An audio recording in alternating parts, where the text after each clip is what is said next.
종교인에게는 영험을, 기업인에게는 아이디어를 주는 가평. 이번에는 경기도 가평에 대해서 이야기해 보겠습니다. 이 내용은 조용헌 박사가 대부분 기술한 내용이며 조 박사가 통일교 문선명 총재와 직접 대면한 이야기를 포함합니다. 종교관에 대해서는 접어두고 풍수지리와 명당 등의 측면에서만 이해해 주시면 좋겠습니다. 먼저 구독과 좋아요 부탁드립니다. 가평에는 장락산과 보리산이 있다. 두 산의 해발 높이가 똑같이 627m다. 10m 오차도 나지 않는 완벽한 쌍둥이 산이다. 더 재미있는 부분은 장락산이 바위가 돌출된 골산이라면 보리산은 흙으로 뒤덮인 육산이라는 점이다. 골산이 연기와 기도발이라면 육산은 돈과 먹물을 상징한다.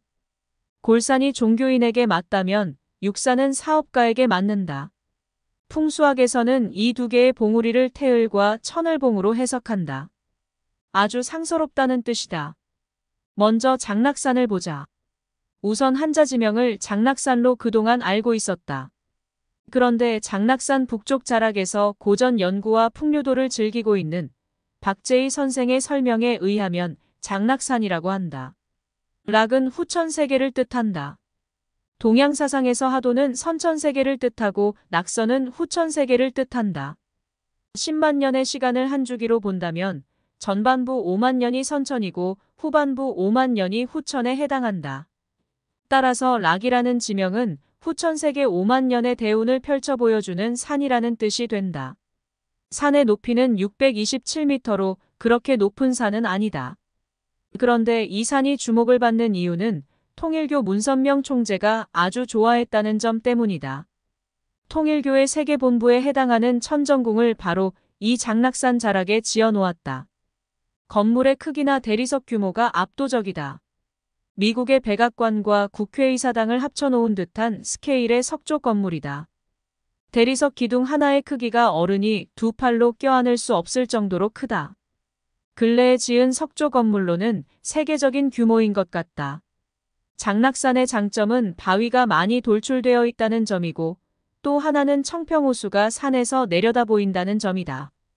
바위산은 연기의 원천이다. 동서고금을 막론하고 종교적 성지는 바위산에 자리 잡고 있다. 기도발은 바위에서 뿜어져 나오는 것이다. 바위는 화기이자 살기이기도 하다. 살기를 기도로 녹여서 법제를 시키면 신의 은총으로 변한다. 법제를 시키지 못하는 보통 사람이 바위산에 살면 살기로 작용함은 물론이다. 살기는 곧 화기이기도 한데 청평호수의 수기가 이 화기를 감싸면서 균형을 잡아준다. 2009년 문선명 총재가 90세로 생존해 있을 때 조용헌 박사는 천정궁을 방문한 적이 있다. 문 총재가 한번 보자고 해서 간 것이다. 문 총재는 만나자고 면회를 신청한다고 만날 수 있는 인물이 아니었다. 총재 쪽에서 만나자고 해야 만났다. 정신계의 고단자를 만날 때는 만나자마자 바로 본론으로 들어가는 것이 정석이다. 자질구레한 인사는 생략이다. 선생님, 천정궁을 짓는다고 이 산의 안반터를 너무 깎아서 산신령의 보복이 있는 것 아닙니까? 문선명 총재는 말했다. 그래서 내가 상주하고 있어야 해. 3년 정도는 내가 상주해야 터를 누르지. 그래도 보복이 있을 것 같은데요. 내가 여기 와서 첫날 보니까 비몽사몽간에 검은 먹구름이 몰려오더구만. 꿈보다 해몽이 어려운 것이요. 조용헌 박사는 많은 불교 사찰이나 도교의 도관을 답사하면서 건물을 지을 때 바위 맥을 끊거나 깎아서 지으면 그 후 이상하게도 이런저런 사건 사고가 발생하는 사례를 많이 목격했다고 한다.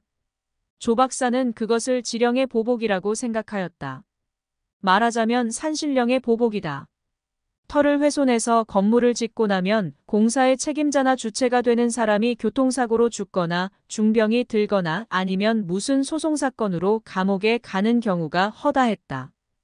그래서 문 총재를 만났을 때 곧바로 산신령의 보복을 꺼낸 것이다. 어떻게 보면 90세 되는 종교단체의 수장이자 지도자에게 이런 질문을 한다는 것 자체가 결례일 수도 있다. 결례를 무릅쓰고 물어보았다. 하여간 그 검은 먹구름이 몰려오는 비몽사몽 이후로 몇 달 있다 문 총재가 타고 있던 헬기가 장락산 상공에서 떨어지는 사고가 발생하였다. 보통 헬기 사고가 나면 공중에서 수직으로 떨어지기 때문에 90%가 사망하고 만다. 그러나 문 총재는 헬기가 고목나무 위로 떨어져서 별로 다치지도 않았다. 헬기에 동승했던 다른 사람들도 큰 피해가 없었다. 보통 사람 같으면 이 사고에서 죽었어야 맞는다. 그러나 문 총재는 죽지 않았다. 검은 먹구름은 바로 이 헬기 사고를 의미하는 것이었지만 먹구름 꿈을 접했을 당시에는 어떤 사고인 줄 몰랐을 것이다. 단지 흉몽이라는 사실만 알았을 뿐이다. 그래서 문 총재가 조용헌 박사에게 이렇게 말했다. 조 선생, 꿈보다 해몽이 어려운 것이야. 꿈보다 해몽이 어렵다. 대개는 지나봐야 안다. 2012년 문 총재가 사망한 이후로 부인이었던 한학자 총재가 현재 천정궁에서 살고 있다. 후천 개벽에 낙서가 펼쳐지는 산이라는 장락산의 의미는 여성 지도자의 의미를 품고 있다. 통일교에서 문선명 총재를 이은 한학자 총재는 독생녀로 인식되고 있다. 독생자에 이은 독생녀의 등장은 페미니즘 연구자들에게는 귀가 번쩍 뜨일 만한 콘텐츠가 아닌가 싶다. 한국에서 가장 장대하고 비싼 건물인 천정궁에서 사는 한학자 총재는 전생에 어떤 복을 지었길래 이런 궁궐에서 사는가? 부귀와 복은 우연히 오지 않는다. 한국의 재벌가 오너 10집을 모아놓아도 천정궁에 비하면 족탈불급이다. 그야말로 석조 궁궐이다. 한학자 총재 외가 쪽 조상들의 적선공덕이 크다. 조선 후기에 외가 쪽 선조인 조한준이라는 인물이 있었다. 평안도 정주에 달래강이라는 강이 있었고 여기에 돌다리를 설치하는 공덕을 쌓았다. 중국 사신들이 오면 이 달래강을 건너가야만 하고 다리가 낡고 허물어져 없으니까 추운 날씨에도 지역 사람들 100여 명이 찬 물속에 들어가 사신 일행과 물품들을 옮길 수 있도록 인간 다리를 만들어야만 했다. 그 고통스러움을 자주 목격하던 조한준이 전 재산을 털어서 제대로 된 돌다리를 놓았다. 돌다리를 만드는데 전 재산을 다 바치고 엽전 3푼을 주머니에 남겨놓았다고 한다. 다음 날 다리 준공식에 참석할 집신을 사기 위해서였다. 그날 밤 조한준의 꿈에 수염이 하얀 할아버지가 나타나 예언을 하였다. 한준아, 내 공이 크구나. 그래서 너희 가문에 천자를 보내려 했는데 남겨놓은 엽전 3푼이 하늘에 걸려서 공주를 보내겠노라. 엽전 3푼마저 남기지 않고 다 썼으면 중국의 천자로 태어났을 터인데 3푼을 남겼기 때문에 공주를 보내겠다. 그 공주가 바로 한학자라는 이야기이다. 꿈에서 깬 조한준은 달래강가로 달려가 보았다. 강 언덕 위에 이제까지 없던 돌미륵이 하나 생겨나 있었다.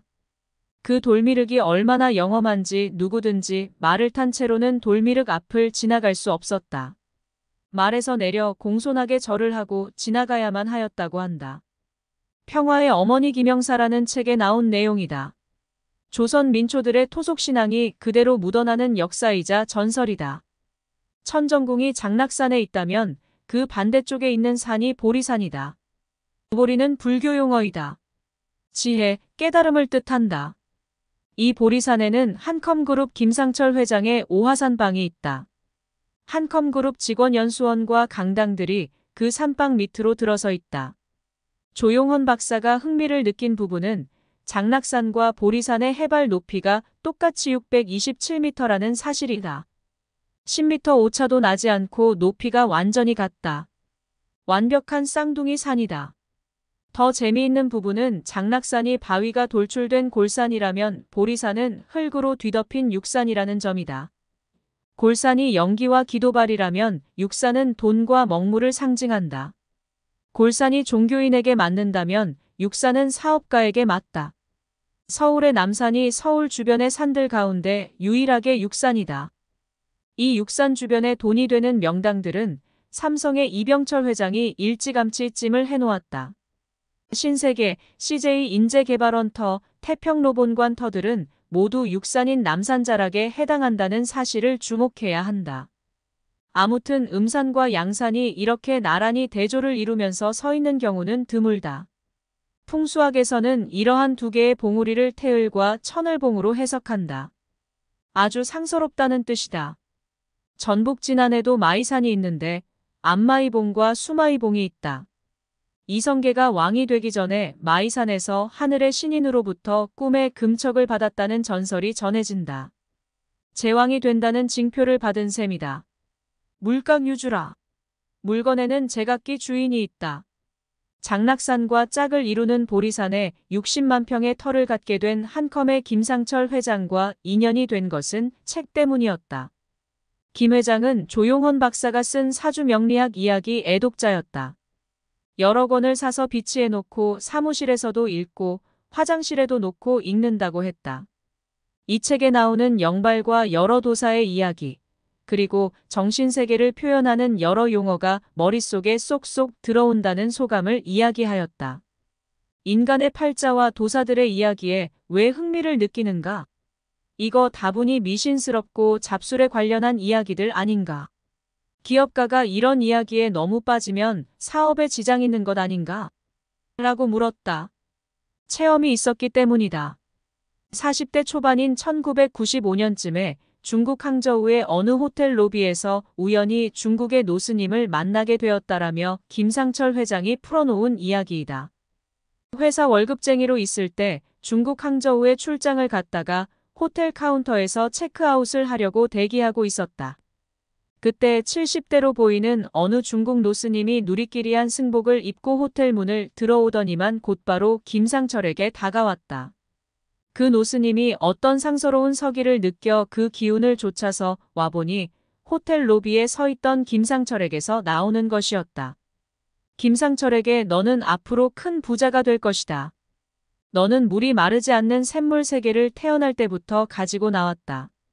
월급쟁이 하지 않고 너의 간판을 걸게 될 것이다. 사업 종목도 미래를 선도하는 사업을 할 것이다.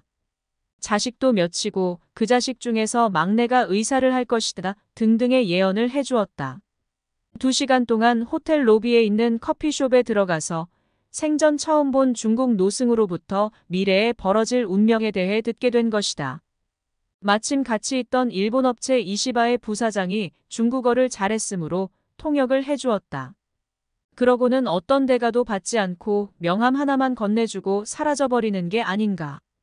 그 이후로 중국 노승의 예언이 모두 들어맞았다고 한다. 월급쟁이 그만두고 자기 사업을 시작하게 되었고 IMF 난리통에도 오히려 돈을 벌어 대박을 터뜨렸고 한컴을 인수하면서 흑자 기업으로 올려놓았다. 김상철 회장은 보리산 오하산방에 앉아서 팔자란 과연 정해져 있단 말인가? 하는 질문을 하늘에 한 번씩 던져본다고 한다. 기업인 천하지대본이라는 비석 글씨도 있다. 장락산은 종교인에게 영발을 주고 보리산은 기업인에게 사업 아이템을 주는 산이다. 기업가도 영발 경영이 필요하다. 그런가 하면 가평에서 수상스키와 아름다운 경치로 이름난 청평면 청평호 일대는 신천지 예수교 증거장 막성전이 위치하고 있다. 신천지 교회는 청평면 고제길을 따라 굽이굽이 고갯길을 돌다 보면 청평호가 한눈에 내려다 보이는 곳에 위치해 있다. 요트 선착장까지 갖춘 이 크림색 건물은 신천지 교인들에겐 평화의 궁전이라 불리는 성지이다. 이만의 총회장이 애지중지한 이 평화의 궁전은 공중에서 내려오는 천기와 땅의 지기 에너지가 교합하는 명당이라고 알려져 있다. 가평군에는 이외에도 복미산자락 깊숙한 곳에는 은퇴한 기독교 선교사들의 집단 거주지인 생명의 빛 예수마을이 조성돼 있다. 이래저래 20세기에는 가평이 새로운 영지가 되는 모양이다. 구독과 좋아요 부탁드립니다.